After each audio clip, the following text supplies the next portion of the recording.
I felt like making myself a bibimbap. And I'm sick of rice, so I thought I'd give making my own egg noodles a crack. Also, when I go to a Korean restaurant, and I usually have this dish, they don't put enough meat on there. So I thought I'd make the bulgogi beef to go on top, and compared to the restaurant, I'd put a lot more meat in there, because the meat is pretty damn good.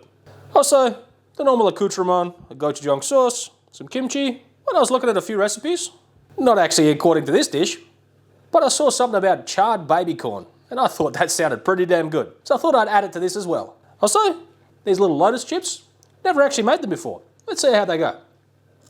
Okay, for the beef marinade, I'm using apple, because I went to the store yesterday, and the Asian pear didn't make it into the shopping cart. But I have some green apple.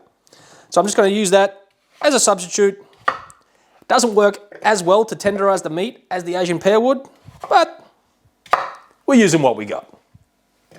So I'm just chopping it up a little bit to help out my little mini food processor here. Then also, we're going to chuck in one medium-sized brown onion. Okay, also to this, got a little bit of fresh ginger and a couple of cloves of garlic. Also just roughly chopped to help out the food processor here. As always, amounts and ingredients will be in the description box down below. All right, also going in here is a tablespoon of sugar. Not white sugar, preferably some sort of raw or brown sugar. Will work better. Also going in is a tablespoon of vinegar. Now, this isn't exactly vinegar, it's a sushi seasoning. Now, I don't have any rice vinegar on hand or mirin, so this is gonna work just fine instead of using both of those. Okay, also going in here is some soy sauce. I like to buy normal soy sauce. My wife, she likes the salt reduced, so we'll adjust that later on in the cook. All right, the last thing before we blend it up is some sesame oil. And blend it up. This time you don't have to worry about scraping down the sides. We just want to get it so it coats the beef all right. Doesn't have to be perfectly smooth. I'm going to talk a little bit about the meat now. I'm going to be using beef, and I sliced it nice and thinly against the grain by hand. Now you can buy this at the shop as a steak form, already cut up. I've seen this online. I can't get this here in Austria. So most of the beef I eat is from a place called Marvihof Farms. I buy it in bulk. Every time they send me an email, I usually buy around 10 kilos and I stick it in a freezer. So this one was labelled roast, so I know I can usually cook this one to a medium rare. It's going to be nice and soft. It's perfect. So I know it's going to be good for this dish. Alright, so all the meat that I've thinly sliced goes into a bowl and we pour that marinade over the top. Okay, the last thing to go in here before we mix it all up is a thinly sliced onion. I'm using red. I don't expect you to run out and buy two different types of onion for this dish. If you've just got brown, I would just use that. But I had a red onion lying around, and I preferred the taste of it. So, that's what I'm putting in. You go ahead and mix it up. Optionally, instead of using a red onion, you can also use spring onion. But I would highly recommend just the white part, because I think the green part, if you cook it too much, gets a little slimy and gross. I just left it in now, cover it up with some plastic wrap, and set it in the fridge. Now once you get to this stage, you could leave it overnight for best results. But like most people, you're not going to do this the day before because you're busy. So, just leave it as long as you can. Minimum, I would say, is 30 minutes. Longer is better. Now it's time to make some egg noodles. The flour I'm using is actually pizza flour, because this is the closest to bread flour that I could get. I've said many times before on this channel, flours from all over the world, I don't know why, but they are very, very different. This one today says pizza flour on the front, and it's type 700 glatt. This is an Austrian type flour. It's a little bit different to 00 flour or bread flour, but will still work today. It'll still give me this nice chewy texture. With this flour, I'm gonna have to use a little bit less water. So if you wanna be a complete OG, and you can find it at the store, you gotta go buy some canned soy powder. I couldn't find any, so I made the next best thing, which is sodium carbonate, which is literally just baking soda that I baked in the oven for around an hour at 130 degrees, and because of science, I come out with this. All right, now there's a mountain of different ways you can make this. I even read somewhere that people make it and then put it in a bag and then walk all over it, but I didn't cut my toenails today, so we're gonna use a stand mixer instead. So 300 grams of flour. To that, I'm gonna add 5 grams of salt and a quarter teaspoon of my little science experiment, AKA sodium carbonate. So we'll pop it on the stand mixer and then we'll just get the dry all mixed up for just a couple of seconds here. Doesn't have to be perfect. This is gonna be a very dry, rough dough when we start off. So I'm gonna add the eggs in, and then it's just gonna take because I'm using this type of flour, about anywhere between 35 and 50 mils of water, which isn't much. So I've got a couple of eggs beaten up. I want to keep it on a low speed. Just to start off, we'll stream these in as it's running. Just a little bit at a time.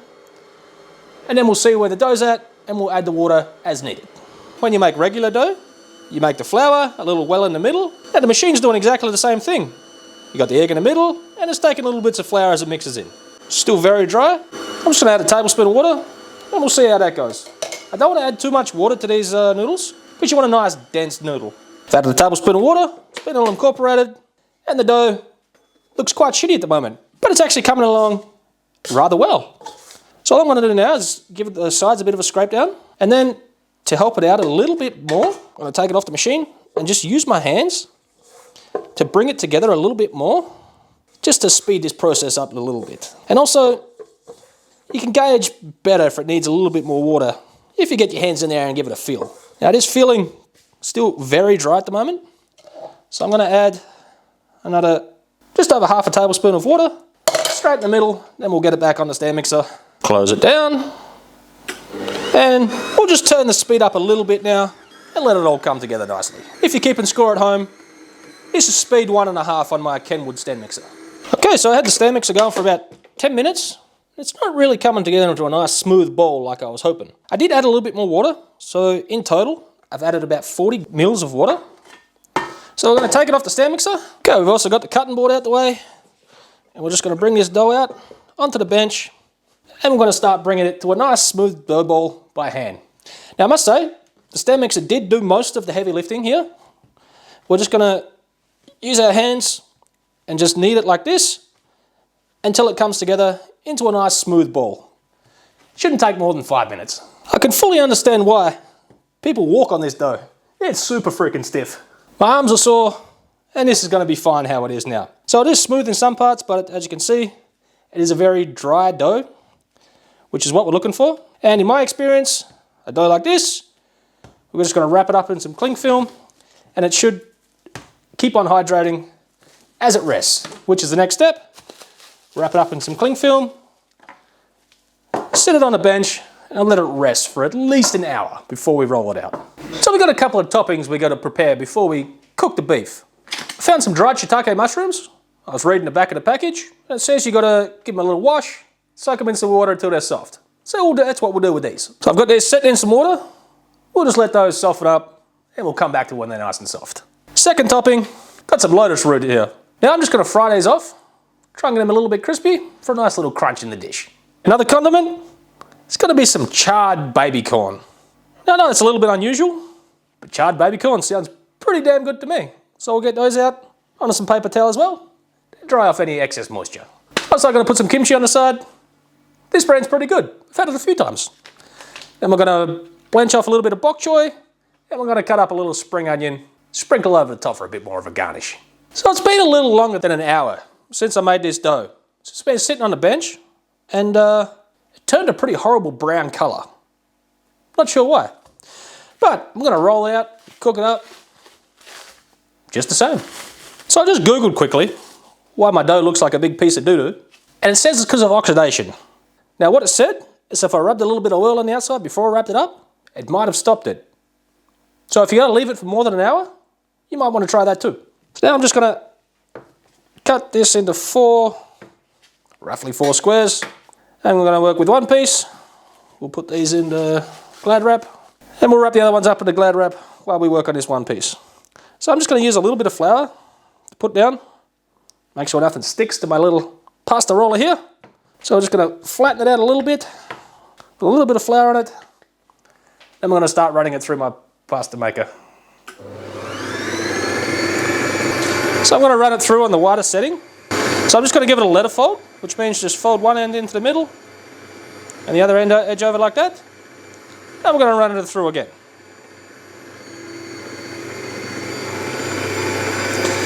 Now at this wider setting, I like to run this through a couple of times. And then I'm just going to turn the speed up on the machine a little bit. And then I'm going to work one number down at a time and just keep running it through till it's nice and thin.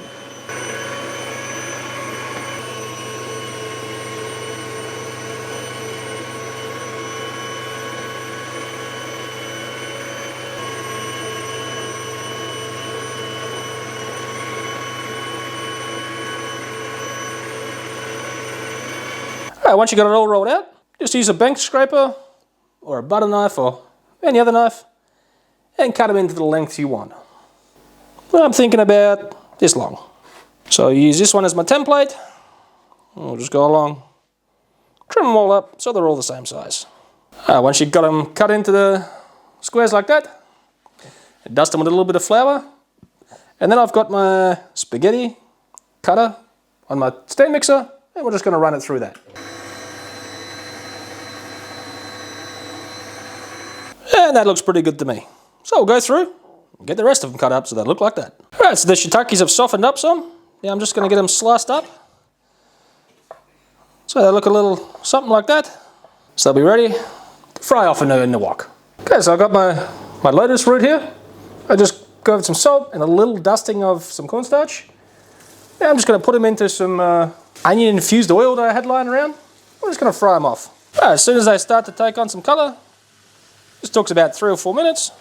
You want to take them out on a paper towel lined plate, and you want to hit them with some salt as soon as they come out the oil. It's time to blacken off some baby corn. Hot wok, and we'll just cook these till they got a bit of colour on them. Once they got some colour, take them out the pan. And we're going to get a little bit of oil in the pan, and go to mushrooms. Once you've got some good colour on your mushrooms, you want to take them out the wok. As you can see, meat's changed colour to a brown colour, which means the marinade's penetrated. So into a nice hot wok, we're going to cook this off in batches. Alright, so this beef, because it's full of the marinade we made, it's going to release quite a lot of water. But we want to cook it until the water's gone and you start to actually fry it and get a little bit of colour on it. I'll show you that point when we get there. Alright, once all the liquid's gone and you're starting to get some good colour on the meat, you just want to remove it and cook the rest. Okay, now working in batches, we're going to put the noodles into salted boiling water and cook them for no longer than 1.5 minutes each. After the time's up, you want to remove them from the boiling water, straight into some cold water. This will stop the cooking process and help prevent them from all clumping together. Okay, so while we're here, and the water's already boiling, we're going to blanch off some bok choy. I'm going to put it into the water. It's going to take about 30 seconds, and we'll pull it out. Alright, once your timer goes off, take them out of the water. Then you're going to run them under some cool water, just to stop the cooking process and keep that nice bright green colour. Alright, it's time to make a little gochujang sauce. So we're going to go in with this much gochujang. What's that? About a tablespoon. We'll go on with a shot of soy sauce. About half a tablespoon. About the same of some of this vinegar. And then we'll give it a shot of some sesame oil. It's about 1/4 teaspoon. And for some sweetness, we'll go on with about half a tablespoon of maple syrup. Alright, and just got it all mixed up. Then just give it a little taste for anything it needs. And I actually think that's pretty damn good. Maybe a dash of salt. That's pretty much perfect. Alright, for me, I'm going to mix the noodles, the meat, and the mushrooms together. Alright, then we'll just mix this all together. But once it's warmed through, it's ready to serve. Okay, some noodles go in the bowl, a couple of these lettuce roots, some baby corn, a little bit of extra mushroom if you've got some lying around, also some meat, and some of that bok choy.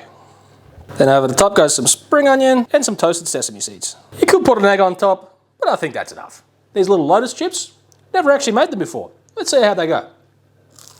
I highly recommend, if you make these for yourself, use that onion oil because these are pretty damn tasteless otherwise. Alright, let's see how I went. That's some damn tasty beef and noodles. Let's try it with a little drizzle of the sauce. Okay. Bit of kimchi. Happy days.